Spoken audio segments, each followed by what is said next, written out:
Olá pessoal, bem-vindos à Academia do Felpudo, o lugar onde você vai aprender tudo sobre o desenvolvimento de jogos de videogame, celulares e internet. Eu sou o Tito Petri, sou programador e professor, e esse é o meu mascotinho, o Felpudo, um personagem brasileiro criado para ensinar tudo sobre programação e computação gráfica. Aqui na Academia do Felpudo, nós vamos aprender a criar games para computadores e celulares, aplicativos e realidade virtual. Mas nós não vamos apenas conhecer a parte da programação, dos algoritmos e das linhas de código. Vamos também aprender como são feitas as ilustrações e desenhos animados, modelagem e animação 3D. Durante as aulas, o Felpudo vai aparecer em diversos estilos. Ele pode aparecer desenhado no lápis, no formato colorido, ou criado por pixels. Ele pode ser um modelo tridimensional ou uma ilustração com bastante detalhamento. Essas diferentes formas do Felpudo servem para nos mostrar os diferentes estilos e categorias de desenvolvimento e criação dos gráficos e artes que vamos utilizar nos nossos games e aplicativos. E essa aqui é a turma do Felpudo, a namoradinha do Felpudo, a fofura, e os inimigos que estão sempre atrapalhando, bagunçando e esculhambando o nosso código. Então nós vamos encontrar esses personagens em diversas formas e diversos momentos durante o desenvolvimento das nossas aulas. Na Academia do Felpudo, qualquer pessoa pode aprender a criar seus próprios jogos, aplicativos para celulares e colocar em prática a sua grande ideia e sonho. Então vamos lá, temos muito trabalho a ser feito. Vamos trabalhar!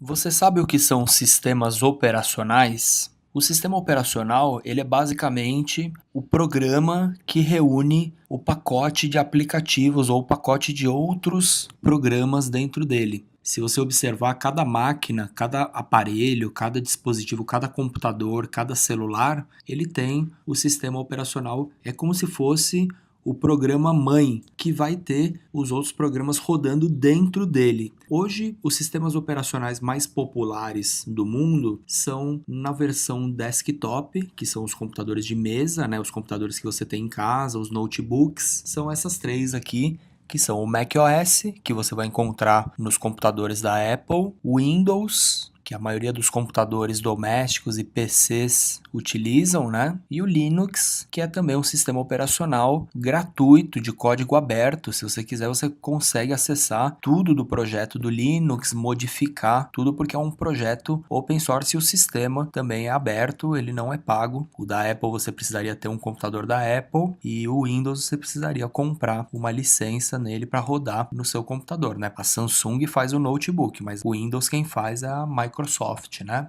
Quando você tem um celular, hoje os celulares mais populares que a gente encontra são o iOS, que são os celulares da Apple, né? Os iPhone, o iPad, qualquer um desses aparelhos vai rodar com o sistema iOS. O Android é um sistema do Google, ele tem algumas partes dele abertas, né, para os desenvolvedores, os fabricantes dos aparelhos, inclusive, modificarem o sistema, né, ao contrário do iOS, por isso que o Android você encontra algumas diferenças, né, de um celular para o outro, de um tablet para o outro. Existem diferentes sistemas operacionais. Quando você vai desenvolver uma aplicação, um game, algumas vezes você precisa estar em determinado sistema operacional. Existem programas que só funcionam em algum determinado sistema, por exemplo, o 3D Studio Max, que é um programa de modelagem e animação, ele só funcionaria no Windows. Se você fosse fazer um aplicativo para o iOS, por exemplo, quero fazer um aplicativo para o iPhone, então se prepara que você vai ter que estar ligado aí no sistema operacional da Apple também, né, no macOS. Existem algumas pequenas diferenças, vocês não precisam conhecer a fundo todos os sistemas operacionais, mas eu recomendo que vocês tenham pelo menos um contato com cada um desses sistemas, tanto dos desktop quanto dos celulares, né? É legal a gente conhecer, é legal a gente entender um pouco quais são as diferenças diferenças para a gente estar familiarizado com o ambiente, porque é óbvio, se você for desenvolver um aplicativo ou um game para o iPhone, você tem que pelo menos estar conhecendo aí como que é um iPhone, tendo um pouco da experiência de um usuário desse aparelho. Esse é o primeiro conceito que você tem que ter na sua cabeça, que são os sistemas operacionais. É Windows, é Mac, é iOS, é Android? Qual ambiente você vai estar trabalhando? O que seria a arquitetura dos computadores? A gente precisa entender pelo menos um pouco como o computador funciona. Você sabe qual que é a diferença da memória RAM para o processador, por exemplo? Ou você sabe qual que é a diferença do HD para a memória RAM ou para o processador? Cada peça do computador, ela serve para alguma coisa. Então, se você for desenvolver aplicações, games, animações, é legal você entender bem esse conceito. Eu sempre entendo que o computador, ele é como se fosse uma pessoa trabalhando. Então imagina uma pessoa na frente de uma mesa e essa pessoa está trabalhando ali com papéis, documentos, objetos, e esses objetos eles estão guardados num armário. Eu vou exemplificar, vou ilustrar isso aqui por esses 3 objetos. A pessoa, que é o cérebro da operação. O cérebro do nosso computador é o processador. Hoje os computadores, em média, eles têm um i5, um i7, né? A Intel, que é a grande fabricante de processadores de computadores do mundo, né, que fabrica esses caras aí. O processador, ele é o único cara do computador que pensa. Ele é a única peça do computador que tem raciocínio lógico, que consegue executar operações matemáticas. A velocidade de processamento seria a velocidade de raciocínio da pessoa, a velocidade de executar cálculos, executar tarefas. Então você pode pensar que o seu processador, o seu Pentium, o seu i7 do seu computador é o cérebro do computador. Imagina que essa pessoa está trabalhando sobre uma mesa e os arquivos que ela está usando, os documentos que ela está acessando, eles estão no armário. A mesa, ela é como se fosse a nossa memória RAM e o armário é como se fosse o HD, ou a memória rígida, né? O hard disk ou o disco rígido. Como que funciona? O processador é muito lento ele ir até o armário cada vez que ele precisa de alguma coisa, e até o HD, porque o HD ele é muito grande, ele cabe muita coisa lá dentro, é difícil você procurar, e não é sempre que você precisa de todas as coisas que estão no armário. A memória RAM, ela serve para você expor os dados antes do processador trabalhar. Então a mesa, a gente pode falar que é a memória RAM. A mesa, assim, se você tiver uma mesa grandona, você vai conseguir manipular muitos objetos, muitos documentos sobre a mesa. Essa peça aqui, a memória RAM no computador, ela não representa velocidade no seu computador. Tá legal? Não quer dizer que as coisas vão acontecer mais rápido se você tiver mais memória. Quer dizer que você vai ter mais espaço para abrir esses arquivos, para abrir esses documentos. Então, por exemplo, se você tiver muita memória RAM no computador, né? Hoje os computadores em média, eles têm aí 2 GB, 4 GB, 8 ou 16 GB de memória RAM, né? Tá mais ou menos nessa faixa. Quanto mais você aumenta a memória RAM, quer dizer que você aumenta o espaço para você abrir arquivos e documentos e programas no seu computador. Não quer dizer que as coisas vão funcionar mais rápido, que os processos vão funcionar mais rápido. Então, quando você tem mais memória RAM, quer dizer que você pode deixar um monte de janela aberta, a internet, o vídeo tocando, o game rolando, mas não quer dizer que as coisas vão ficar mais rápido, porque a memória RAM é simplesmente quando você pega o arquivo do armário e expõe ele ali para o processador estar trabalhando. E por último, o HD, que é o armário, vocês já devem ter entendido, é o lugar onde você vai guardar as coisas. Hoje você vai comprar um computador e você vai ver que ele vai ter em média aí 500 GB ou 1 tera, né, que são 1000 GB. Isso representa o tamanho do armário só, o tanto de arquivo que você vai conseguir guardar nesse armário. Então, a partir de agora, quando vocês forem montar um computador, forem comprar um computador, tentem entender isso. Eu preciso de um computador que tem mais processamento, porque eu vou trabalhar com programas pesados, vou jogar jogos pesados, ou eu tenho que ter um computador com bastante memória RAM, porque eu vou precisar ter um monte de coisa aberta toda hora, ou eu vou ter que guardar muita coisa, vou ter que armazenar muito arquivo, muito vídeo, que é muito pesado, então eu tenho que ter muito HD, muito armário. Isso daí é só pra gente criar na nossa cabeça alguns conceitos, porque o tempo todo você vai ter que estar entendendo como a máquina, como o computador vai estar funcionando, e é legal você entender pelo menos um pouco sobre a arquitetura dele, sobre como as peças funcionam, o que cada peça faz. O computador ele é feito com várias peças, várias partes. A gente ainda tem a placa de vídeo, a placa de rede, né? Cada uma vai ter uma determinada função aí, mas por enquanto, basicamente, essa estrutura aqui, que é um cérebro, uma memória RAM e um espaço de armazenamento, você vai encontrar praticamente em qualquer dispositivo eletrônico hoje em dia, tá legal? Desde um microcontrolador para você fazer robôs, ou um celular que você usa aí na sua mão, ou um smartwatch, qualquer coisa que seja um computador que pense, que tem aplicações rodando, que tenha um cérebro executando tarefas, precisa dessas 3 estruturas aqui. Na aula anterior, eu usei algumas palavrinhas aí que talvez alguns não tenham entendido muito bem, e essas palavrinhas foram megabytes, gigabytes, terabytes, né? 1 tera, 500 giga. E aí, mais um termo que a gente tem que entender são as unidades de medidas dos dados. A gente tem o nosso armário lá, a nossa memória, a nossa mesa, tá bom, mas qual o tamanho das coisas? Qual o tamanho dos arquivos que vão caber nesse armário, né? Então, a gente criou-se aí uma unidade de medida. Vamos dizer assim, se você se aproximar da memória ali, do HD, vamos dizer que ela tem espaços ali dentro, vazios que você vai preenchendo. Esses espaços é como se eles fossem os bits. Criou-se aí uma escala de medidas de acordo com esses espacinhos aí. Você não tem que saber quantos espacinhos ocupa ali cada arquivo, porque é muito, tá legal? O número ele já começa muito grande. Mas existe uma unidade de medida aqui, básica, vamos dizer assim, que é o byte.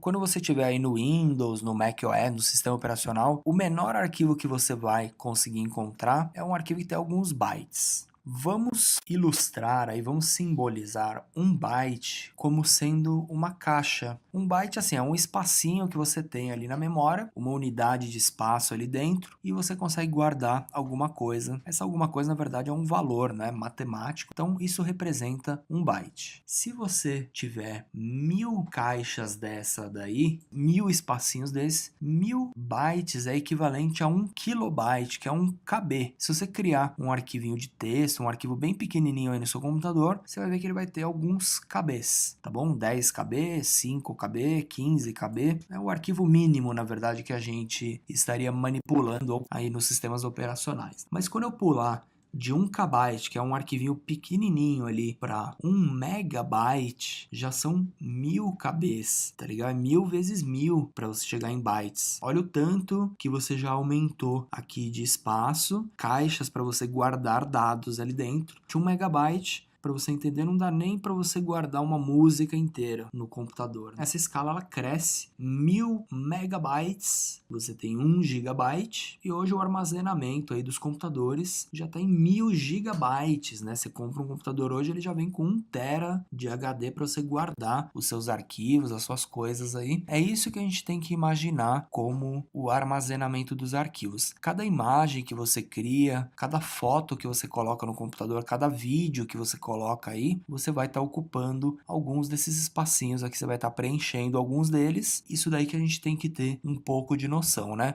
Qual é o tamanho de um documento de texto, qual que é o tamanho de uma imagem, de uma foto, qual é o tamanho de um vídeo que eu vou criar, né? Por que a gente está comentando sobre isso? A gente quer desenvolver games, não é? Ou aplicativos, né?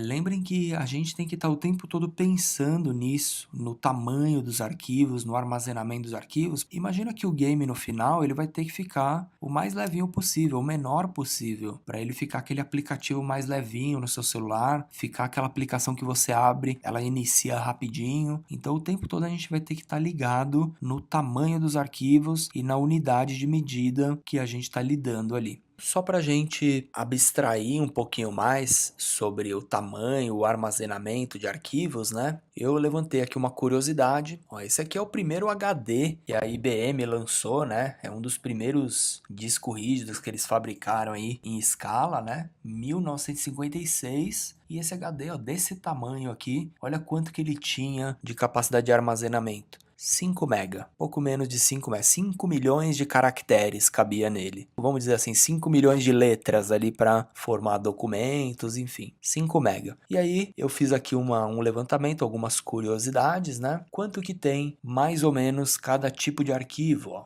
Então, se você criar um documentinho de texto aí no Windows, um TXT, né? Se você escrever um textão ali, alguma coisa, você vai ver que vai dar uns 20 KB o seu arquivo. Que ele só vai guardar alguns caracteres, né? Bem mais simples de armazenar, né? Vamos dizer assim, na hora de escrever, especificar cada dado, são simplesmente letras, né? Aí você tem um arquivo de imagem, um arquivo de foto, né? Uma fotografia, que geralmente está no formato JPEG e ele vai ter mais ou menos uns 500 KB a 1 MB, às vezes chega a 2, né, dependendo do tamanho da foto, da resolução que a gente fala da foto, né, do número de pontos que ela tiver, vai chegar até 2 ou até um pouco mais. Um JPEG, uma imagem digital, vai estar sempre em volta desses kbytes aqui, de 500 kbytes para 1 MB, né, a 1000 kbytes que seria 1 MB, né. Um arquivo MP3, que é um arquivo de música, ele fica ali em volta dos 3 aos 5 mega, tá? Uma música aí nos 3 minutos, você vai ver que o tamanho lá, o peso dela, então já é mais que uma foto, né? Seria aqui, vamos dizer assim, de 3 a 5 fotos, que seria, né? Olha do texto para fotografia o tanto que você já pulou de tamanho, né? E se você pegar o vídeo basicamente são os arquivos maiores que nós vamos encontrar aí no computador, tá? Eles vão ficar mais ou menos, ó, um vídeo aqui para tocar no QuickTime, né, o ponto .mov, ele vai ficar aqui mais ou menos com uns 500 MB, 1 GB. É claro que depende da compressão, do tamanho do vídeo, do tempo de duração, da escala de cores do vídeo. Tem um monte de parâmetros aí, né, para definir o tamanho do vídeo. Você poderia encontrar um vídeo com alguns kbytes também, sem nenhum problema, porém existem aí as especificações.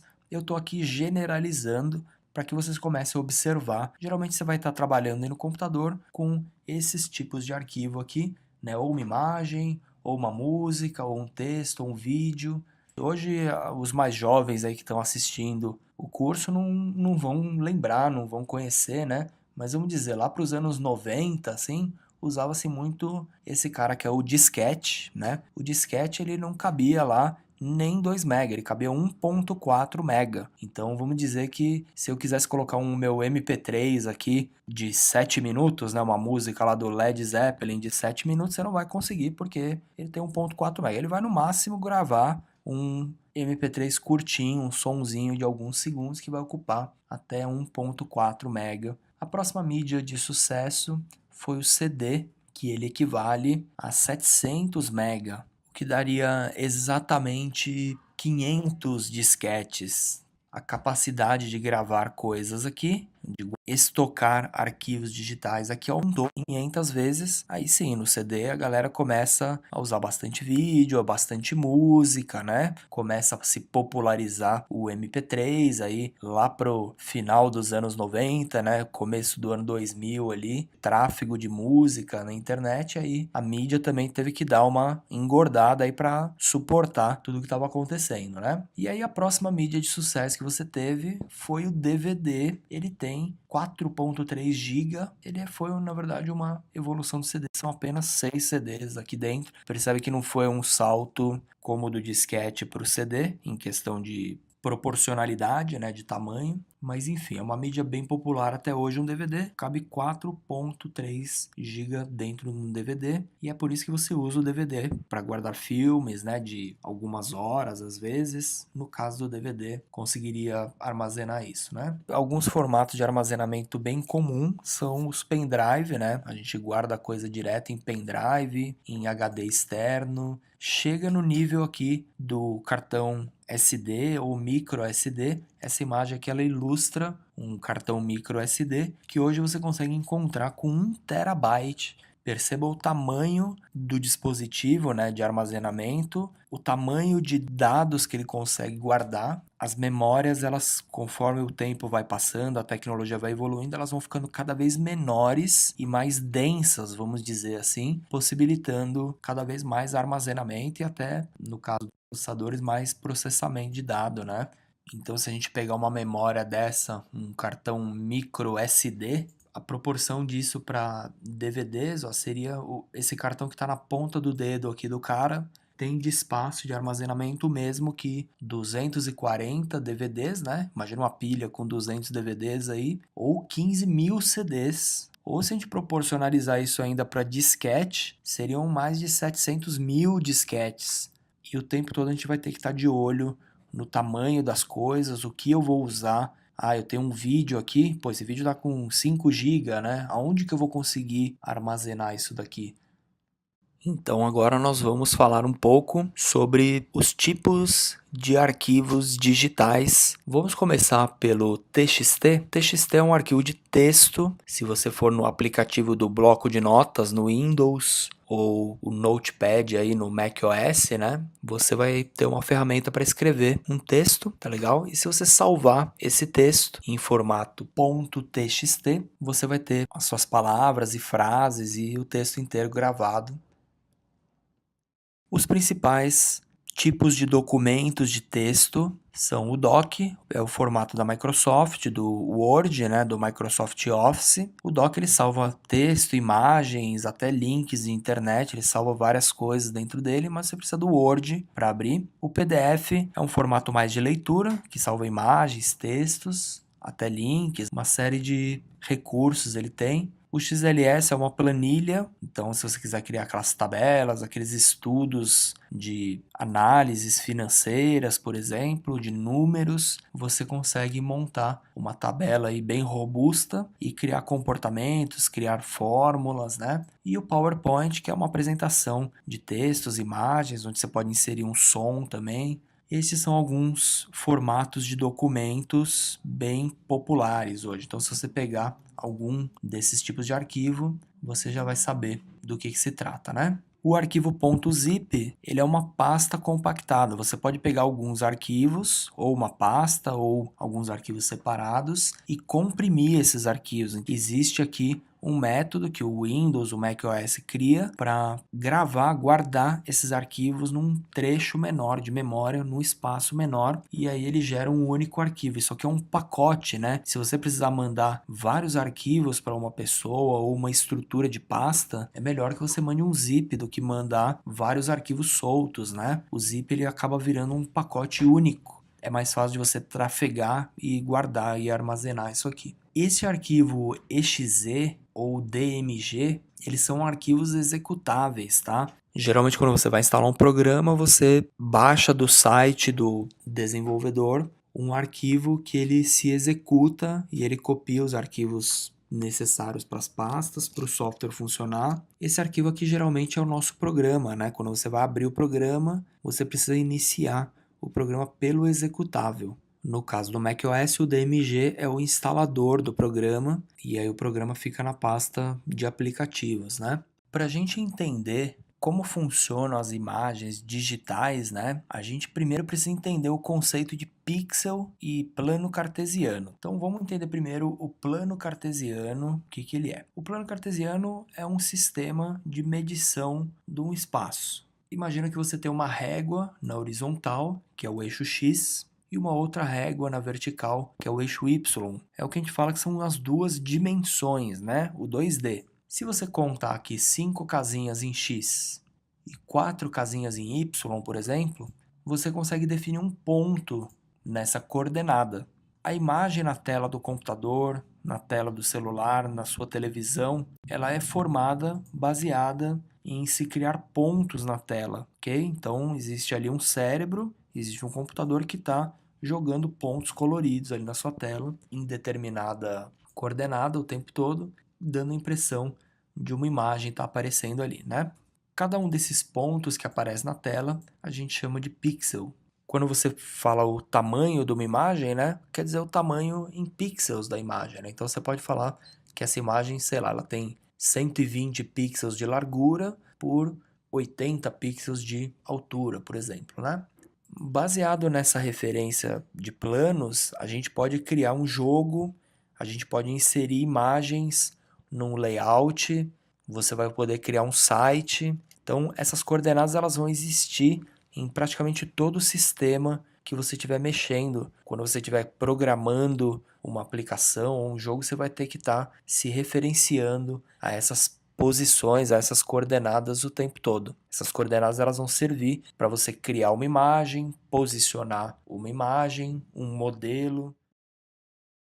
Baseado em um valor x e y, podemos encontrar pontos no plano para obter linhas e formar polígonos. Ao estender um terceiro eixo de profundidade, o eixo z, podemos criar ligações mais complexas dos pontos para obter o que chamamos de modelos, malhas ou geometrias. Quando falamos que um desenho, filme ou jogo é 2D ou 3D, estamos apenas dizendo que ele foi desenvolvido ou funciona num ambiente com 2 ou 3 dimensões. Os softwares de 2D nos geram uma imagem, enquanto os programas de 3D nos permitem criar e deformar objetos tridimensionais, ou os modelos. Hoje em dia o mercado publicitário já usou tanto o termo 3D como propaganda que virou até um conceito meio sem sentido. Hoje temos TVs 3D, pasta de dente 3D, shampoo 3D, fora os óculos e vídeos que nos falam que é 3D, mas no fundo cada um está relacionado a um princípio e uma técnica diferente.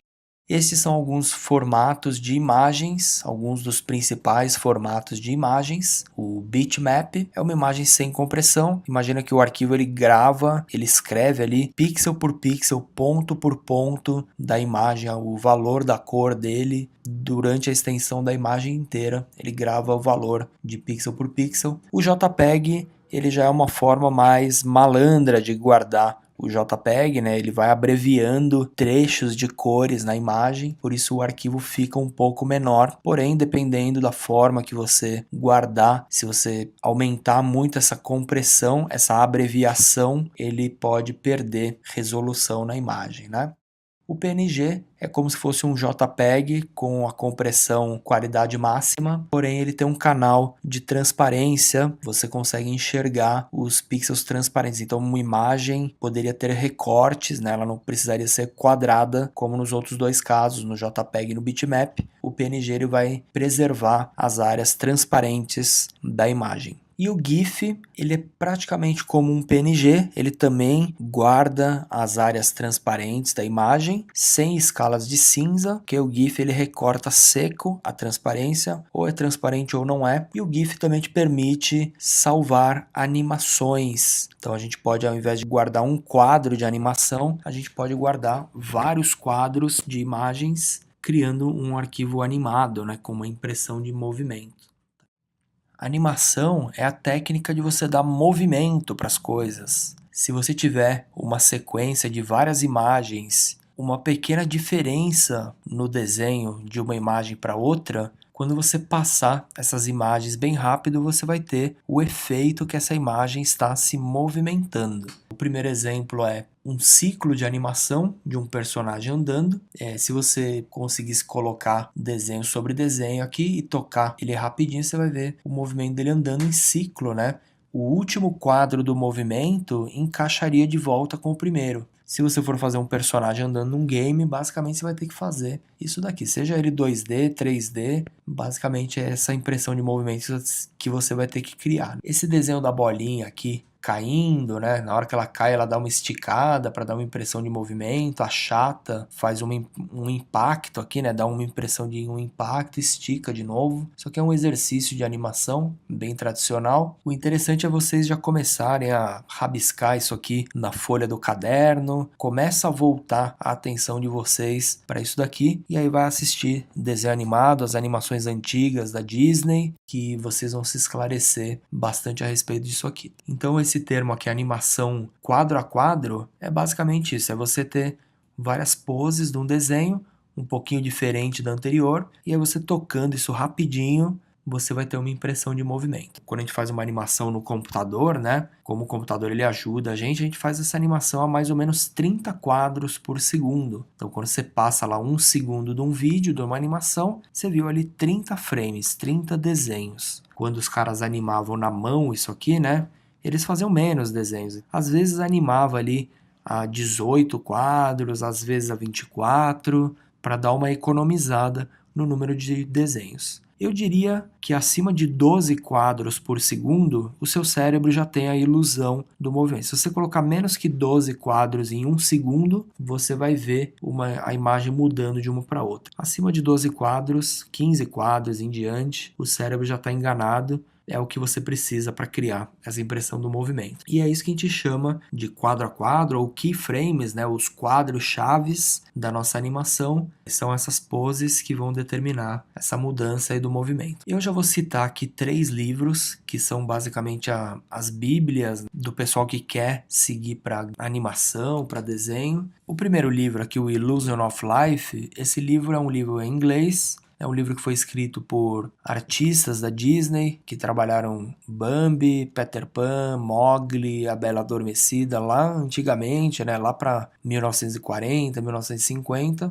O Frank Thomas e o Ollie Johnston, né? Eles escreveram esse livro onde eles contam praticamente toda a fórmula da Disney, toda a receita da Disney para criar personagem, roteiro, toda a técnica que a Disney inventou, formulou quando fez esses grandes filmes. Eles colocam aqui dentro desse livro. Se você quer entrar para a área de animação, de games, esse livro é uma referência.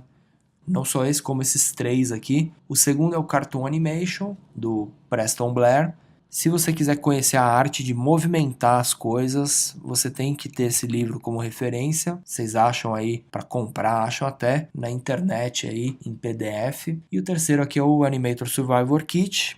Também ele disseca toda essa técnica de movimento. É o que a gente conhece como técnica tradicional americana de animação. Se você pegar um desenho americano e um japonês, você vai ver que são técnicas totalmente diferentes, tá legal? O japonês, às vezes, o desenho tá parado ali, só a boquinha do personagem tá mexendo e o fundo, né? Enquanto o americano não, você vai ver que as coisas elas estão sempre em movimento, não só uma. São técnicas diferentes e isso vai mudando ao longo do tempo, mas eu acho que é legal vocês conhecerem os primórdios aí. Eu acho que até hoje não fizeram coisa mais legal, né, do que os caras fizeram há quase 100 anos atrás, então é legal você conhecer a raiz aí das técnicas, mesmo sabendo que hoje a gente tem o computador, a gente tem várias ferramentas para facilitar. Essas técnicas aqui, por mais que você não está desenhando na mão, elas se aplicam a qualquer tipo de trabalho, de arte, de animação. Então, se você for trabalhar com stop motion, com animação para game, até, quero criar um roteiro para uma novela, você vai ver que existem coisas muito úteis aqui no meio desse material. Hoje a gente tem o computador. Hoje você pode usar várias ferramentas, vários recursos dos softwares aí de animação. E entre eles, um dos principais hoje em dia é a interpolação de movimento. Quando esses animadores faziam os desenhos antigamente, né, que eu falei, você precisava de 24 quadros, desenhos para ter 1 segundo de animação, né? Percebe que se você quisesse fazer o bracinho do personagem indo para frente, você teria que desenhar em 1 segundo, né? Você teria que desenhar 24 quadros dos intervalos, né, do bracinho do personagem indo para frente. Porém, hoje com o uso do computador, a gente não precisa fazer os 24 quadros. A gente faz o quadro inicial, o quadro final e o computador mesmo já calcula o intervalo entre uma postura e outra. Na verdade, nas animações antigas, esse intervalo ele era feito, vamos dizer assim, pelo estagiário do estúdio, né? O animador que era mais experiente, ele ia lá e falava, ó, no quadro 1 o bracinho tá aqui, no quadro 24 o bracinho tá aqui. Hoje o estagiário ele é o computador, na verdade. Você fala pro computador assim, ó, computador, o bracinho no 1 tá aqui, no 10 tá aqui, e o computador calcula o intervalo para você. Então aqui eu tenho um exemplo de um objeto se movimentando de um lugar até o outro. Então, em 5 quadros, então eu falo para ele, ó, no quadro 1 você está aqui, no quadro 5 você está aqui, e o computador vai calcular as poses médias aí para essa animação acontecer. Mesma coisa com a rotação dos objetos, né? Você tem o recurso de interpolar este movimento. Esse termo interpolação, ele quer dizer a transição de um estado para o outro, tá legal? Direto em computação gráfica você pode ouvir essa palavra. Então, sempre que você se deparar com esse termo, você vai entender que você só sabe o que é o início e o que é o final. A interpolação é o intervalo e geralmente o computador vai calcular esse intervalo, né? Existe um outro conceito que está sempre em alta aí, que é o pixel art. Todo mundo fala bastante aí do pixel art. Pixel art é um estilo legal, né, de você trabalhar. E eu só queria fazer algumas considerações aí sobre o pixel art. Só uma curiosidade a mais para vocês entenderem. Se você pegar esse jogo do Mario Bros aqui, que ele foi feito em 85, né, esse é o Super Mario Bros pro Nintendinho, né? Você vai reparar, pessoal, que a qualidade gráfica ela é um pouco limitada, vamos dizer assim. Por quê? Porque na época você tinha determinadas memórias, né? O cartucho lá do Nintendinho só cabiam tantos kbytes, você tinha restrição de processamento do computador, um monte de coisa, né? Número de cores que ele podia executar. Então, essa imagem aqui do Mario Bros, você pode perceber que ela tem poucas cores, ela tem também poucos pixels na tela. Se você olhar até alguns gráficos são reaproveitados. Ó, o gráfico da nuvem aqui, ele é igualzinho o gráfico do arbusto, né? Eles só mudam a cor para conseguir ocupar menos espaço em armazenamento. Você armazena lá a nuvem, vamos dizer, e na hora dela virar arbusto, você cria uma operação que converte isso aqui, mas na memória RAM direto, né? Você não precisa guardar esse gráfico do arbusto e o gráfico da nuvem, né? Percebe que esse outro jogo aqui do Mario World, né, que saiu só 5 anos depois, né, já tem mais cores, ele já tem mais pixels na tela. E de 90 para cá, isso aqui evoluiu muito mais. Hoje você consegue colocar não uma paleta de cores dessa aqui de algumas dezenas de cores, mas hoje você usa ali milhões de cores na composição do game. Os pixels aqui, a gente já tem aí as TVs Full HD, né? O videogame também vai estar funcionando nessa resolução, até maior que isso hoje, né? Quando eles fizeram esse game aqui, existiam todas essas limitações de tamanho de arquivo, de número de cores, número de pixels que pode aparecer na tela. Então, o pixel art, ele era uma necessidade, na verdade. O artista naquela época, o programador, ele tinha que ser muito limitado para criar os gráficos do game inteiro, por isso que os gráficos são todos reaproveitados, né? Esse tijolinho aqui é o mesmo tijolinho que aparece na última fase do jogo, né? Ou às vezes muda de cor. Tudo era reaproveitado, tudo era minimalista para conseguir caber dentro do cartucho. Até o som, né? Aquele som que é a mesma música quase do começo ao fim do jogo. Você não tem locuções, né? Não tem ninguém falando aqui. Tudo era bem limitado, bem restrito. E daqui que nasceu o pixel art, na verdade. Hoje em dia, se você pegar um celular, aí, um iPhone, um Android, eles têm uma capacidade de processamento bem maior que um Super Nintendo, né? Um videogame nessa época, ou um computador nessa época. Porém, o estilo do pixel art ele ainda utiliza-se. Primeiro a gente teve alguns jogos que fizeram um sucesso relativamente grande, né? O Flappy Bird primeiro, que ele veio com esse estilinho Timberman, que também reaproveitou esse estilo, né, da mesma empresa. Esses games aqui, eles são pro iPhone. O iPhone é claro que não tem essa limitação, não pode só isso de cor. Ele é um estilo bem simples de se trabalhar. Você pode usar ali até um paintbrush de repente para criar o seu gráfico. Então você vai desenhar um personagem, você não precisa ter aquele desenho bem definido, né? Dá para se fazer estudos, dá para se criar aí gráficos, arte de uma maneira bem simples, né? Outra coisa que ajudou o estilo do pixel art crescer foi o sucesso aí do Minecraft, né? Ele é um outro estilo que é o que a gente chama de voxel, que ele parece um pixel em 3D, mas não é, ele é um cubinho. Toda a mecânica do jogo é baseada nesses cubinhos, né? E um outro ponto que a gente pode observar também é que quando você faz esses gráficos em pixel art, eles ficam extremamente pequenos, tá legal? Você amplia ele lá na tela do jogo mesmo, mas o gráfico, o número de pontos do gráfico, ele é sempre minúsculo, né? Por exemplo, o Flappy Bird ele é um game, vamos dizer assim, um minigame, né? Que você pega e abre o app, joga um pouquinho e para. Para essa experiência de usuário, ele acaba sendo até importante, né? Você não ter um app cheio de gráficos, cheio de animações, gráficos pesados, né? Porque quando o usuário vai abrir o app, ele demora um pouquinho para abrir. Você quebra um pouco da experiência de usuário. Então vocês podem perceber que hoje esses games casuais, né, que a gente fala, eles usam muito o estilinho pixel art para poupar tamanho, poupar espaço e poupar produção também, né? É um estilo bem viável de se utilizar e fica bem legal, né? Principalmente para o pessoal que gostava dos games antigamente, né? Eu só estou trazendo esse tema aqui para que vocês entendam qual que é a relação. Pô, por que o cara fez isso aqui com uma cara de game antigo, né? Pô, será que ele não sabia fazer? Não, na verdade o pessoal usa por questão de estilo, por questão de economia. Tem vários fatores em volta disso, mas é legal a gente saber que lá atrás também não tinha outra opção. Ou você economizava, ou não dava para fazer o jogo até o final, ou não cabia tudo no cartucho, ou simplesmente não funcionava o gráfico ali na hora do game, né? Quando vocês olharem um game, você fala, opa, esse game aqui, o cara usou pixel art, então ele vai abrir mais rápido, começa a notar aí a simplicidade e o porquê que ela existe. O game legal é aquele que tem gráficos poderosíssimos, né? Coisas aparecendo, animações, e às vezes não é. Às vezes essa simplicidade também aí, ela pode ajudar bastante no seu projeto e na ideia que você está querendo obter aí no final com o seu produto.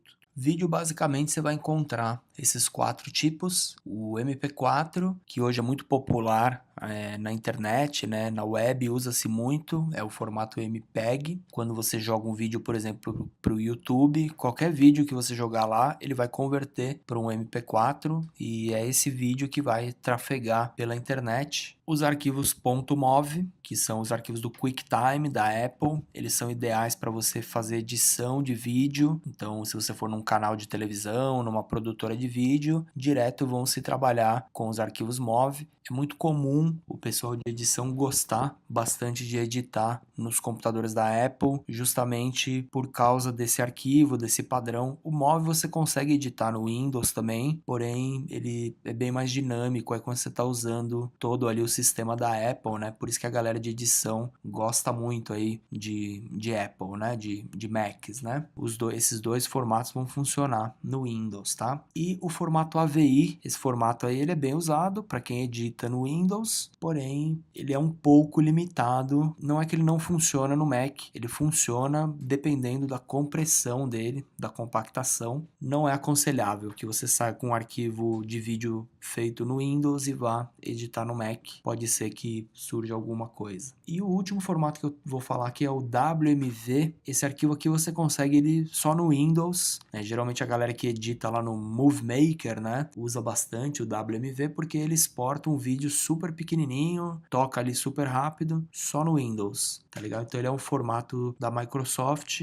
Você pode descartar isso daí para uma aplicação de celular, para um site, porque não é muito consistente utilizar esse padrão do WMV. Porém, se você quer um vídeo ali levinho para tocar no seu computador, mandar para um amigo que você sabe que está no Windows também, não tem erro. Lembra que qualquer um desses vídeos aqui, se você subir ele para o YouTube, no final ele vira um MPEG, que hoje é o formato mais popular na maioria dos dispositivos, dos celulares, iOS, Android, em todos eles você vai ver que não vai ter problema trabalhar com esses vídeos, tá? Isso aqui que eu falei é a extensão do vídeo, é o tipo de arquivo de vídeo, tá legal? Ele vai ter uma dessas extensões aqui. Nós precisamos entender também as resoluções de vídeo. O que é a resolução? É o tamanho em pixels do vídeo, é o tamanho em pontos. Antigamente, até o ano 2000, usava-se muito o padrão SD, é a definição menor. A gente fala que é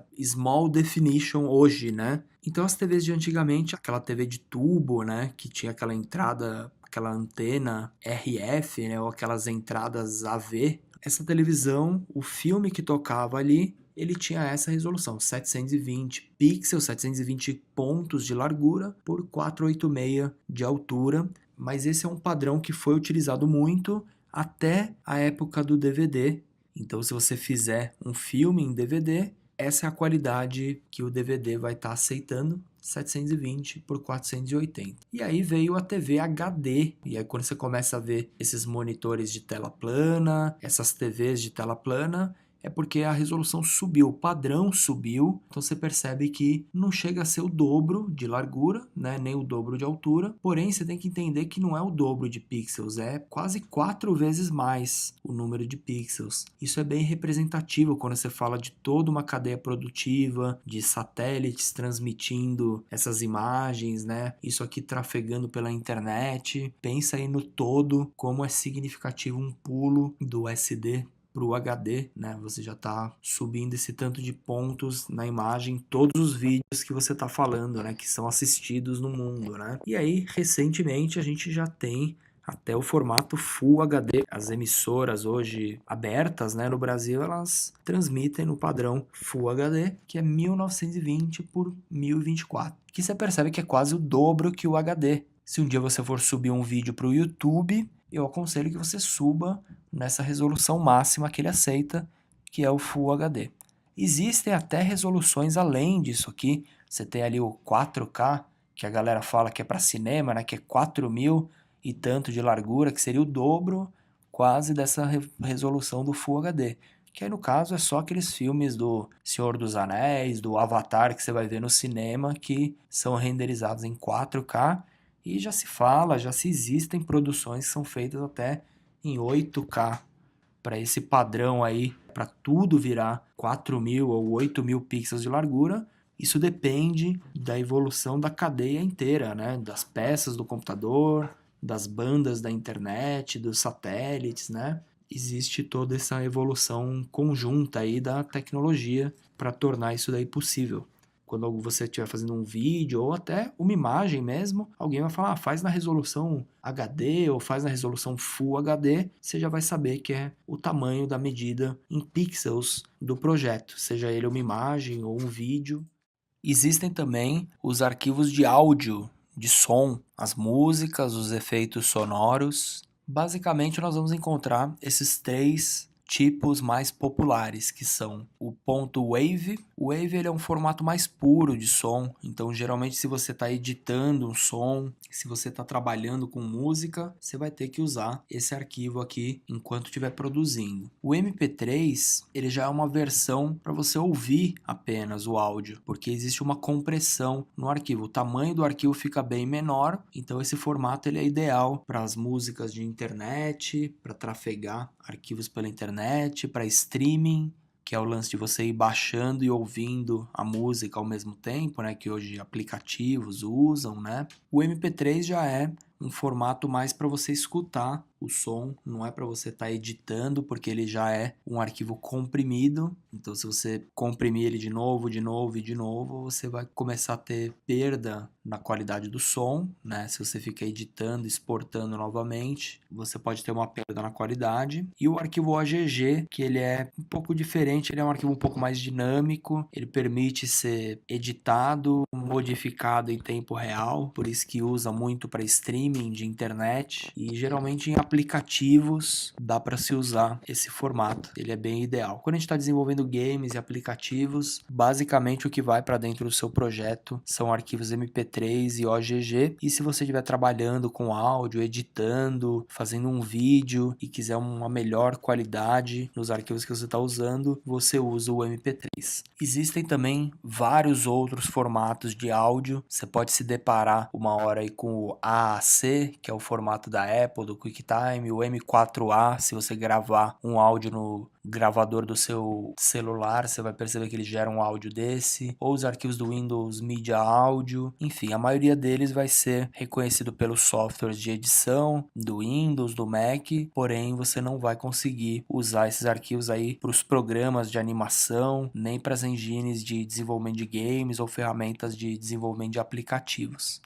Durante os últimos anos, eu sempre trabalhei com desenvolvimento de jogos, animação, desenvolvimento de software. Direto as pessoas me perguntam, Tito, como eu consigo ganhar dinheiro fazendo games, fazendo animação? Então eu resolvi gravar esta aula para explicar um pouco sobre os meus conceitos, as minhas experiências, a minha vivência com esse mercado durante os últimos 15 anos. Para quem está tentando arrumar um emprego na área ou começar a viver de computação gráfica, animação, games, eu sugiro que vocês comecem a pensar nessas direções, tá? A primeira possibilidade é você encontrar um emprego, é você trabalhar em uma empresa que desenvolva este tipo de produto. Então esse produto ele pode ser um jogo de prateleira, ele pode ser um software encomendado, uma simulação de realidade virtual, filme, cinema, educação, publicidade. Todos esses tópicos aqui, existem muitas empresas que constantemente desenvolvem produtos, precisam de mão de obra em cima disso daqui e utilizam animação 3D, desenvolvimento de aplicativos, desenvolvimento de games, para inserir o seu trabalho dentro, né, para mostrar para o cliente, para mostrar para as pessoas como funciona um processo, como funciona um produto. Olhem essas áreas aí, cada uma delas com muita atenção No Brasil, a gente não tem muito jogo de prateleira, porque a gente concorre com os jogos gringos, né? Os jogos americanos. Então não existe muito espaço para esse cara aqui. Porém, na parte de educação, de treinamento corporativo, de publicidade, produção de filme, de cinema, vocês vão encontrar uma abrangência maior aí de empregos e é onde absorve mais os profissionais, tá? Para quem está começando com 3D, eu sugiro a área de arquitetura, maquete eletrônica. Não é ainda animação de personagem, desenho animado, mas é uma área interessante. Pode ser que seja um primeiro passo mais fácil para vocês, porque hoje no Brasil existe muita gente que cria stands para eventos, que cria demonstrações de imóveis novos que estão para vender, né, imagens de maquetes realistas, né? Então é uma área que absorve muita gente, tá legal? Então prestem atenção em cada um desses termos, em cada um desses nomes, para vocês procurarem empresas, montarem o seu portfólio focados em trabalhar em alguma coisa dessas, tá? Se você gosta de medicina, se você gosta de usar animação para explicar sobre medicamentos, sobre tratamentos, né? Então você pode montar um portfólio em cima disso, que existe uma grande demanda, e se você tiver trabalhos já específicos, né? Você vai arrumar um emprego com mais facilidade, ou um trabalho, um freelancer com mais facilidade, tendo isso daí já vivenciado, ou tendo um produto já desenvolvido. Então lembre-se sempre disso. Se você quiser trabalhar na Disney, faça trabalhos com a cara da Disney. Se você quer trabalhar na Blizzard, que tem monstros e criaturas, aí faça uma coisa focada na empresa que você quer trabalhar. Comece trabalhando já antes de te chamarem, antes de te contratar. Ninguém vai te contratar para te ensinar isso daqui. Geralmente você vai fazer os seus projetos, as suas ideias, e eventualmente as pessoas vão te pagar para fazer isso daqui. Hoje, como a internet ela está bem acessível, os computadores estão mais acessíveis do que alguns anos atrás, a gente tem à disposição um monte de ferramenta para criar coisas. Eu sugiro também que vocês pensem em criar seus próprios produtos. Hoje você consegue com muita facilidade vender uma coisa pela internet, vender um aplicativo nas lojas de apps para iPhone, para Android. Você consegue vender produtos e serviços dentro dos aplicativos também através dos in-app purchases. Existe a possibilidade até de você criar um jogo e vender objetos virtuais dentro desse jogo e receber em dinheiro de verdade, né? Através das transações dentro dos aplicativos. Hoje um modelo bem interessante que está aumentando muito é o modelo de assinaturas, onde você tem um site, você fornece algum serviço, algum produto e os usuários pagam mensalmente, né? Ou também você pode optar por ter algum produto, algum aplicativo, algum site que seja gratuito, onde os usuários ficam navegando, ficam criando ações, ficam inserindo conteúdo, e você utiliza esse conteúdo, essas ações dos usuários a seu favor para criar outros negócios indiretos. Então, só para a gente entender, o Google, o Facebook, essas grandes empresas de tecnologia, hoje eles têm uma inteligência de dados, então tudo que você faz quando você está nessas ferramentas, quando você está conectado nessas ferramentas, eles estão gravando, eles estão estudando essas suas ações, esse seu comportamento, para criar inteligências de vendas, negócios indiretos para vender o produto deles, tá legal? Ou até vender coisas para você também, né? Lembre-se disso, tudo que você vai fazer no Facebook, ele vai estar analisando o seu perfil para uma hora tá vendendo isso para uma empresa, tá criando alguma forma de negócio indireto. Você está no Facebook o tempo todo, você não paga nada para o Facebook, mas tudo que você está fazendo lá dentro está sendo medido e está sendo estudado. De alguma forma, isso em algum ponto vira um negócio. Essas são outras maneiras aí da gente enxergar os negócios digitais hoje. Eu sempre digo que a melhor forma de você encontrar um emprego é estar estudando, é estar produzindo. Na verdade, isso vale para todo o meio artístico, né? Se você tem uma arte, algum processo, algum hobby, alguma paixão, você faz aquilo lá com muita intensidade, com muita frequência, e eventualmente você vai ser pago para fazer aquilo lá. Então, um artista, ele fica pintando quadro e às vezes aparece alguém ali que compra um quadro dele ou que faz alguma coisa acontecer ali para ele. Essa área de desenvolvimento desenvolvimento, de animação, ela é bem parecida. Você vai ter que estar criando suas coisas, você vai ter que estar inventando aí para as coisas acontecerem. Uma maneira bem interessante de fazer as coisas acontecerem é você ensinar os outros. Quando você ensina as coisas que você sabe, você gera uma onda de boas coisas, de boas ações. Então a pessoa ali ela vai aprender, ela vai se empolgar com aquilo lá, ela vai evoluir em certo ponto, e isso você pode ter certeza que vai trazer coisas benéficas para você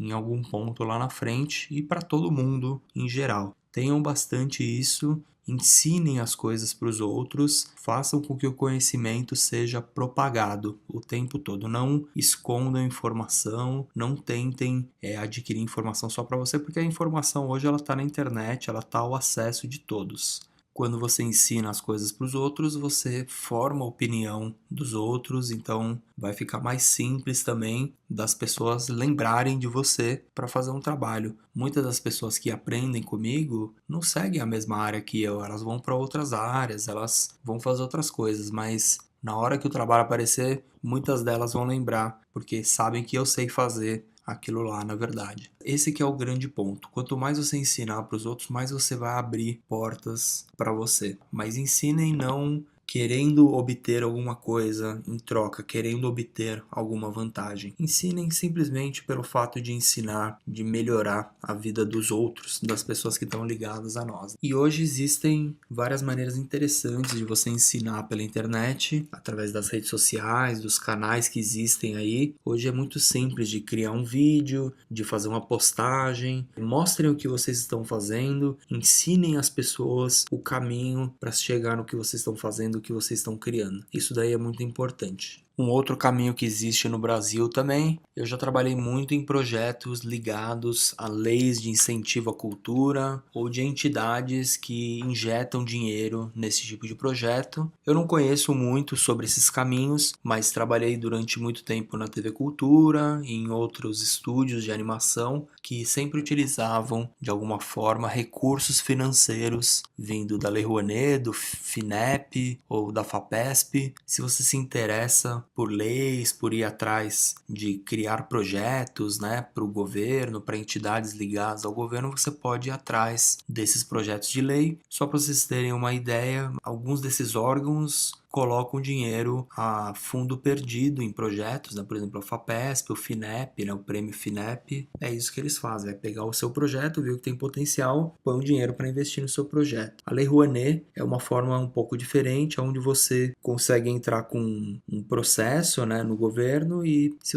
aprovar o seu projeto, o governo te autoriza a captar recurso nas empresas. Então as empresas podem colocar dinheiro no seu projeto ao invés de pagar imposto. Então você pode ir na Kraft um dia, ou numa empresa de alimentos, ou numa grande empresa, uma Coca-Cola, e obter ali R$ 100.000 para colocar no seu projeto, e a empresa deixaria de pagar em impostos R$ 100.000 e ainda estaria beneficiando com um projeto de apoio à lei cultural, né? Apoio à cultura do país, né? Porém, cada um desses caminhos aqui, existe um mundo que vocês têm que conhecer, aí vai depender de cada um. Eu nunca fui a fundo nessas leis, na formatação dos projetos para colocar aqui, mas eu sei que existe o tempo todo fomentação para projetos de animação, projetos de desenvolvimento de software, de aplicativo, e o caminho é isso aqui. Pesquisem, estudem que vocês vão entender. Outra coisa que as pessoas me perguntam constantemente é quanto dinheiro eu vou ganhar, quanto custa, né? Quanto custa um aplicativo, um jogo. Eu costumo sempre dar a mesma resposta, vai depender do número de recurso que a sua aplicação vai ter, que o seu jogo vai ter. Geralmente, quando me perguntam o preço de uma aplicação para um projeto, eu vou olhar o projeto, eu vou entender quantos recursos, quantas features o aplicativo vai ter, e aí, com base nisso, eu vou especular quantas horas eu gastaria para desenvolver aquilo lá. Baseado em quantas horas eu gastaria, eu vou dar o preço para o cliente Vamos supor, se você é um profissional que você acha que de acordo com as suas habilidades, eu conheço muito, eu entendo um monte de coisa, eu acho pelas coisas que eu conheço em volta, pelo tanto que os meus amigos, os profissionais com as mesmas habilidades que eu tenho ganham, eu acho que eu sou um profissional que eu valho R$ 10.000 por mês. Então você divide esses R$ 10.000, 8 horas de trabalho por dia, 5 dias por semana, você vai chegar a 1 hora de trabalho, ok? Para você chegar nesses R$ 10.000. E baseado nisso, você vai passar o preço de quanto custa desenvolver uma aplicação, uma animação, um game. Tenta entender quanto você vale, quantas habilidades você tem, qual é o valor médio de um profissional que tem essas habilidades. Eu não posso dizer para vocês em valores, porque eu estou falando de várias áreas. Animação é uma coisa, programação é outra, desenho, ilustração. Aí você tem a área de educação, de publicidade, mas a ideia é a gente entender mais ou menos quanto as pessoas em volta estão ganhando, para a gente entender mais ou menos quanto vale o nosso trabalho perto das nossas habilidades. Se você for trabalhar numa empresa, e hoje eu não consigo dizer para você quanto um profissional vai ganhar, porque existem muitos níveis de profissional. Tem desde o júnior, o experiente que está ganhando um salário mínimo, até os grandes programadores que estão inventando sistemas para o Google e estão vendendo isso por milhares ou centenas de milhares, milhões. Existem vários casos, pontualmente dá para se criar várias histórias, vários cenários aí. Por isso eu não gosto de falar para as pessoas quanto que vale 1 hora de trabalho. É um conjunto de parâmetros, na verdade. É isso que eu quero que vocês entendam. Mas o primeiro passo é entender o seguinte: quanto você quer ganhar por mês? Quanto você acha que vale hoje o seu trabalho perto das habilidades que você tem? Tito, eu acho que hoje eu tenho que ganhar 10.000. Então, divide isso por hora de trabalho, por dia. Você vai entender quanto vale a sua hora de trabalho, e quando você pegar um projeto, você vai entender de acordo com os recursos que aquele projeto vai ter, você vai tentar especular quantas horas você demoraria, quantos dias de trabalho você demoraria para fazer aquilo lá. E aí você vai estar chegando num consenso. Tudo também tem a ver com quem é o seu cliente, né? Vai ter o cliente X, que é a grande multinacional, a grande empresa, aquele cliente que você sabe que tem muito dinheiro para gastar, e vai ter o cliente Y, aquela empresa menor. Então tudo vai ter que ser mensurado. Eu estou aqui, na verdade, é só colocando alguns desses parâmetros para que vocês pensem a respeito e avaliem de acordo com todas essas frentes aí. As pessoas frequentemente me perguntam: Tito, eu quero iniciar na área de computação gráfica, de games, por onde que eu começo? Então eu gravei esse vídeo para mostrar para vocês como que essa pergunta ela deve ser respondida. Na verdade, você não precisa ir pela ferramenta, tá, pessoal? A primeira coisa que você tem que fazer é responder na sua cabeça qual tipo de produto você deseja criar. Esse produto, ele basicamente ou vai ser um filme, ou um site, ou um aplicativo, ou um game. Tá legal? Um aplicativo para celular ou para computador, ou um jogo também para celular ou para computador. Baseado nessa resposta, aí você segue um desses caminhos aqui. Se o que você quer é filme, é animação, você quer trabalhar na Pixar, na Disney, você quer criar aqueles filmes para cinema, vídeos para internet, para o Instagram, para o YouTube. Eu quero trabalhar com vídeo digital, Tito. Às vezes no game, entre um jogo e uma fase e outra, existe um cinematic, né? Cinematic é aquele videozinho, aquela animação que rola. Não é um game, é outro estilo de produção. Por isso que às vezes é até mais perfeito, mais cheio de detalhes, de efeitos, né? Se você quer fazer um filme, eu aconselho que você siga por esse caminho aqui. Vai aprender pós-produção e composição de vídeo e animação no After Effects. Vai aprender Photoshop para você saber criar imagens, tratar imagens. E vai saber editar vídeo no Premiere, no Final Cut ou no Camtasia. Esses que são os softwares para trabalhar o vídeo. O After você até consegue criar um pouco de animação, trabalhar um pouco mais com objetos se movendo, animações, recortar o fundo do vídeo, né, o fundo verde. Porém, basicamente isso aqui é trabalho de composição e pós-produção e edição de vídeo.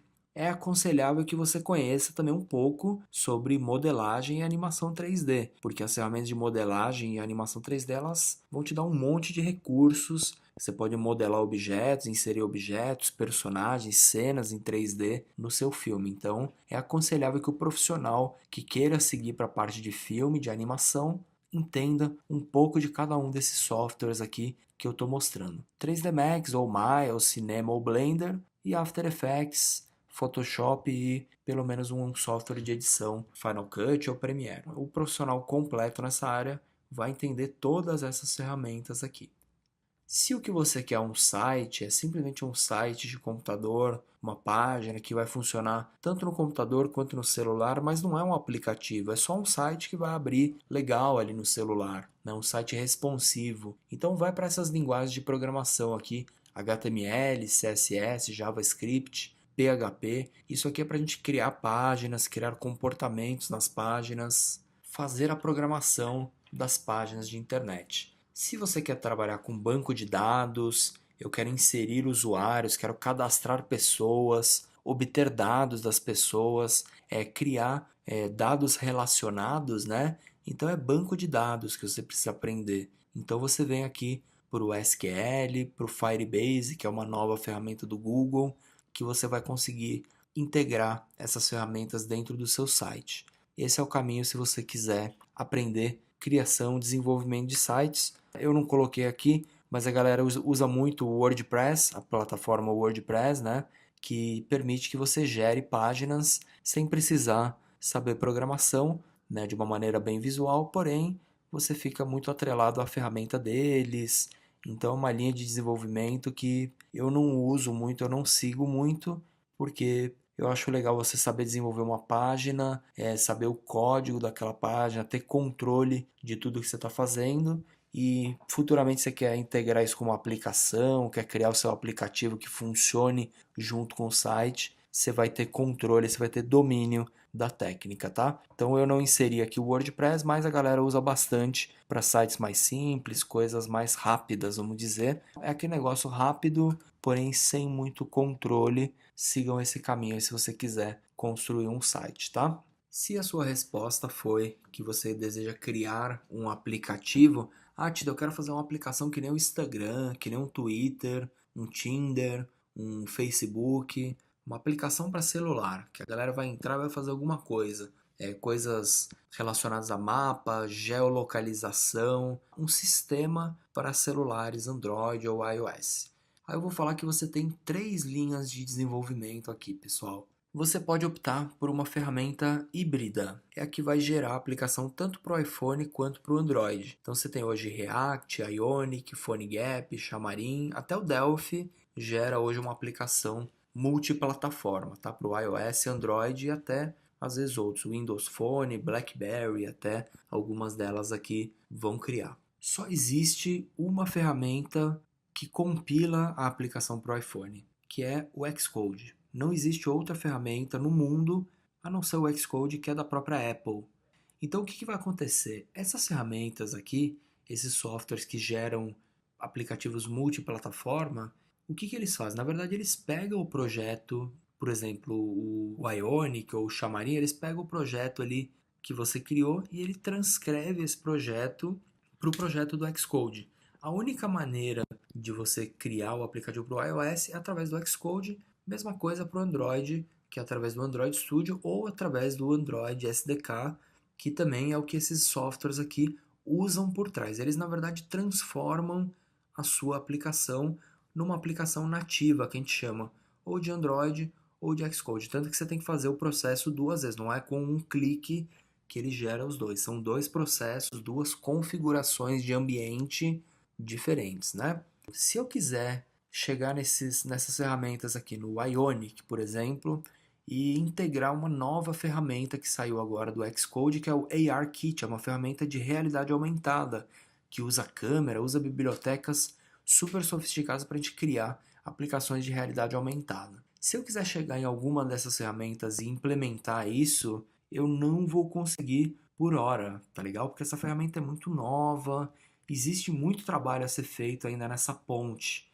Em alguns casos, pessoal, essas ferramentas multiplataforma, híbridas, elas podem nos deixar na mão.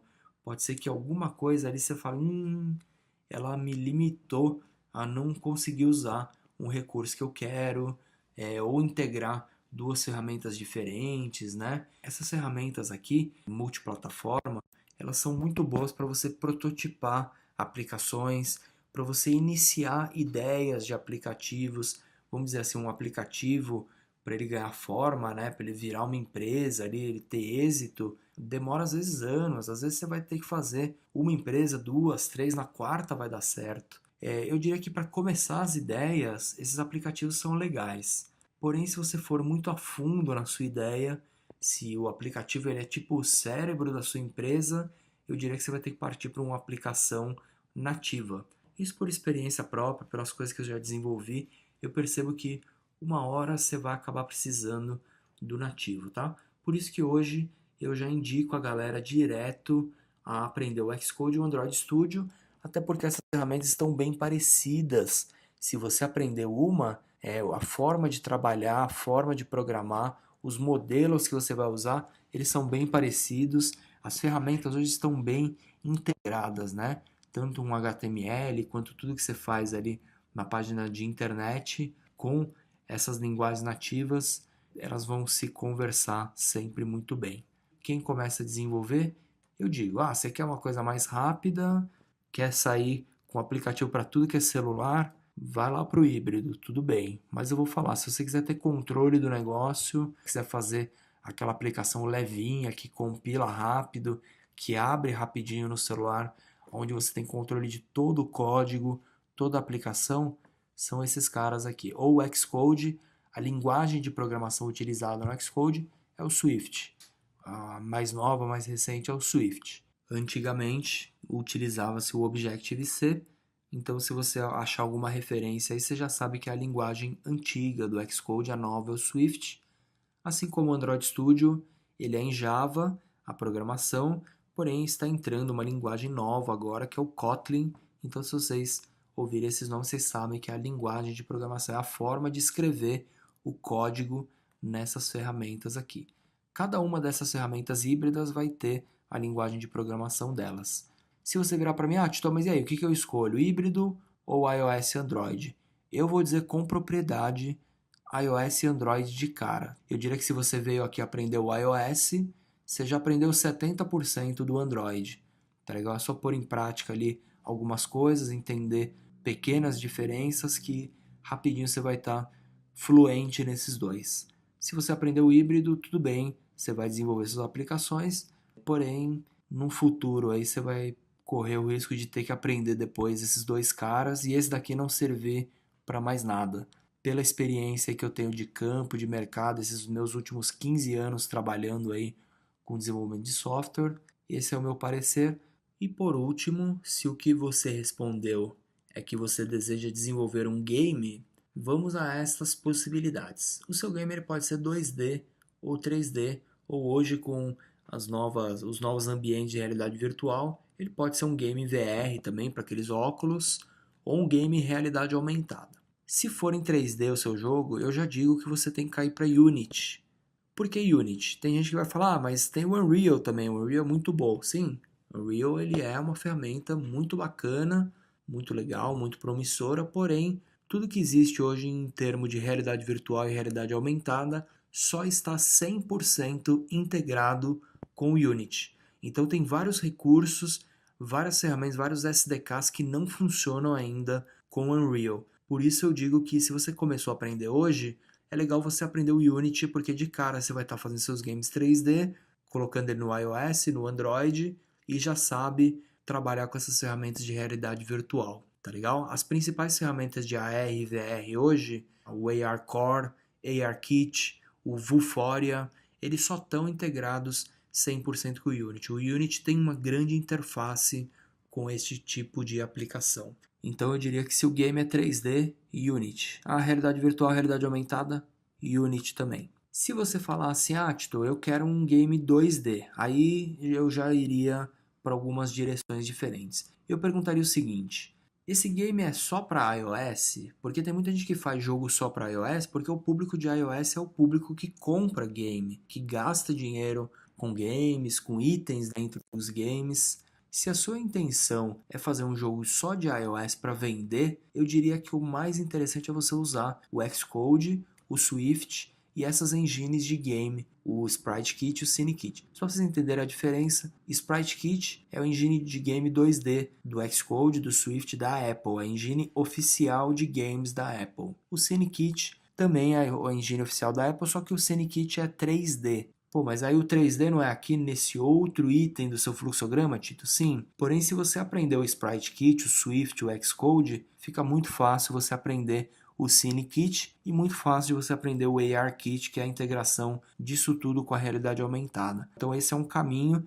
se você quer fazer aplicação para vender, para bombar de venda, para vender item virtual, eu diria que o caminho é a linguagem nativa do iOS. O problema é o seguinte, se você for fazer para Android também, você vai ter que fazer tudo de novo. Então, nesse caso, pô, Tito, mas eu quero para iOS e Android. Então, eu diria que o caminho é mais um jogo, uma ferramenta multiplataforma. Hoje você tem essas daqui, Unity, Godot, Unreal. Especialmente no caso de um game de plataforma, um jogo de aventura, né, 2D, eu partiria para Stencil ou para Construct, que elas têm kits de criar jogo de aventura. Então, com pouco conhecimento, você consegue colocar um personagem, andar com ele, pegar itens, matar inimigos, porque você usa como se fossem alguns templates dessas ferramentas e aí consegue construir essa aplicação para iOS e para Android. Isso aqui é o cenário que eu monto na minha cabeça para responder essa dúvida dos alunos, da galera que me pergunta: Tito, se eu for fazer um game, que ferramenta que eu uso? Que linguagem que eu aprendo? Esse é o caminho. Essas são as perguntas que eu faria para mim mesmo nesse momento, de acordo com a minha experiência, o meu ponto de vista. Todas essas ferramentas que eu estou comentando aqui, elas são ótimas, porém, eu diria para um desenvolvimento mais avançado, se você quiser ir mais longe ali, essa seria a linha de desenvolvimento que eu tomaria. Se caso hoje eu fosse criar um game para um cliente, por exemplo, eu faria todas essas perguntas aqui na hora de iniciar o desenvolvimento, né? Então, toda vez que alguém vem e me pergunta aí na internet, o que eu respondo é isso aqui. Eu monto esse fluxograma na minha cabeça e saio respondendo essas perguntas para chegar aonde você quer. A pergunta não é qual a melhor ferramenta, e sim qual a melhor ferramenta para fazer o que você quer fazer. E para fazer o que você quer fazer, primeiro você precisa responder uma dessas perguntas. Beleza, pessoal? Então até a próxima, espero que vocês tenham gostado aí. Valeu! Ao longo dos últimos anos eu criei quase 30 cursos sobre desenvolvimento de games, animação 3D, aplicativos, e são cursos de várias ferramentas, várias linguagens. Se vocês quiserem seguir para aprender essas ferramentas, eu já aconselho logo este roteiro de cursos aqui. Então, se você quer desenhar, Tito, eu quero ficar bom em desenho, em animação, em ilustração 2D, eu quero saber criar personagens, então siga essa linha aqui, arte para games e apps, onde você vai criar o gráfico do felpudo, do passarinho em alguns estilos diferentes, né?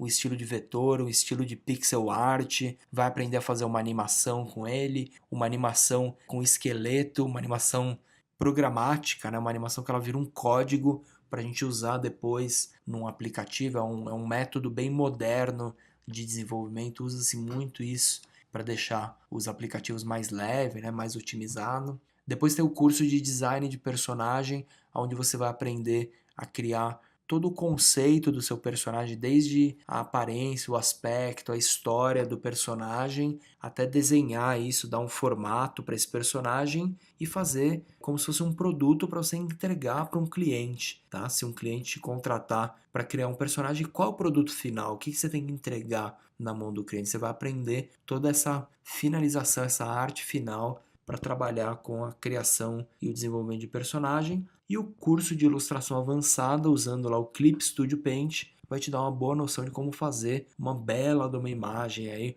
uma bela de uma ilustração bem trabalhada para algum produto, algum game, alguma animação que você fizer. Se o que você deseja aprender é animação 3D, então eu posso sugerir o meu curso de modelagem e animação para jogos e realidade virtual. Como eu dei aula de 3D Studio Max durante 9 anos, né, numa escola grande aqui de São Paulo, eu treinei muitos alunos, eu entendi muito bem o que é preciso na parte do 3D para a gente trabalhar com jogos, com aplicações em real time, e como é o que eu venho praticando aí nos últimos anos, eu consegui colocar nesse curso aqui de uma forma bem simples, bem prática. Para quem está começando, eu tenho certeza que é o melhor curso de modelagem e animação que você vai encontrar aí para games, tá legal? Eu não só vou ensinar a ferramenta de 3D, as ferramentas de modelagem, como aqueles processos, aquelas peculiaridades, aqueles cuidados que a gente deve tomar quando vai trabalhar com o 3D para jogos, tá legal? Para aplicativos, realidade aumentada, realidade virtual.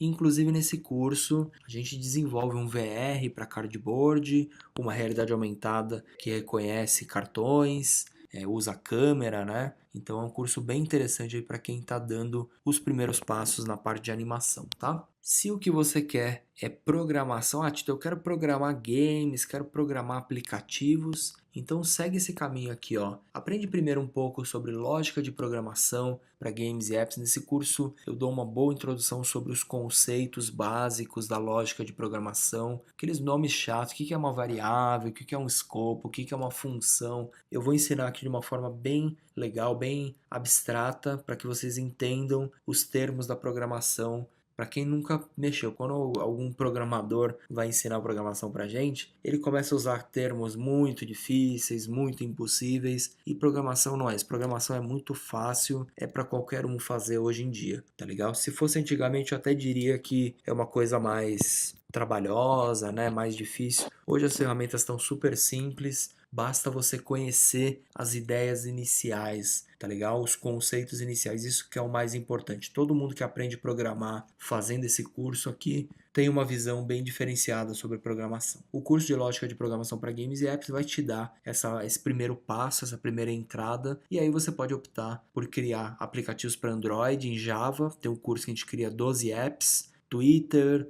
um Tinder, um aplicativo baseado em mapa, aí você vai aprender a usar lista, câmera do celular, criando apps em Java, apps nativos usando o Android Studio. A gente também tem um curso similar de aplicativos para iOS. A gente não cria 12 apps, mas cria 4 ou 5 aplicações muito completinhas aqui, que são um game que a gente salva os recordes, posta os recordes no Game Center, tem compras dentro desse game. É o único curso da internet em português que vocês vão encontrar que ensina a fazer in-app purchase para iPhone, tá legal? Isso daí é bem, vamos dizer assim, trabalhoso de se conseguir usando aí os fóruns, tá? A galera não põe isso na internet, né? Nesse curso aqui eu abordo como fazer o in-app purchase consumível e não consumível. A gente cria itens lá pra gente consumir no nosso jogo, cria um personagem secreto, né? Então eu mostro também como programar um app de vídeo super completinho, usando um modelo de dado super atual que é o MVC, que hoje usa para aplicativos, sites de internet. E aqui a gente também vai aprender o ARKit, que é a ferramenta de realidade aumentada da Apple, super nova, super promissora, saiu agora para o iOS 11 e eu sugiro que vocês aprendam isso logo de cara. Vai ter muito trabalho, muita coisa a se fazer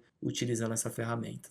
Eu quero aprender a criar jogos em 3D, realidade aumentada, realidade virtual. Unity 3D, cria 7 jogos em C Sharp, vai criar jogo de aventura, jogo 2D, jogo 3D, Candy Crush, Angry Birds, o Flappy Bird também, mas vamos criar um Angry Birds, um Candy Crush, vários jogos legais. E se você quer só fazer games 2D para a internet, Tito, eu quero fazer game, eu estou começando em programação, quero fazer jogos para brincar, eu sugiro uma ferramenta muito legal que é o Scratch. Para quem está começando em programação, logo depois de fazer o curso de lógica, faz o curso de Scratch que vocês vão entender aí programação de jogos. A gente cria 9 games aí no Scratch e principalmente para a galera que está ensinando programação hoje está crescendo muito o número de escolas de programação. Se você está ensinando essas ferramentas em sala de aula, sem dúvida você está usando o Scratch. Esse curso é muito interessante porque a gente cria 9 projetinhos bem legais, bem originais. Não são projetos que você acha aí nos tutoriais da internet, são projetos que eu mesmo criei.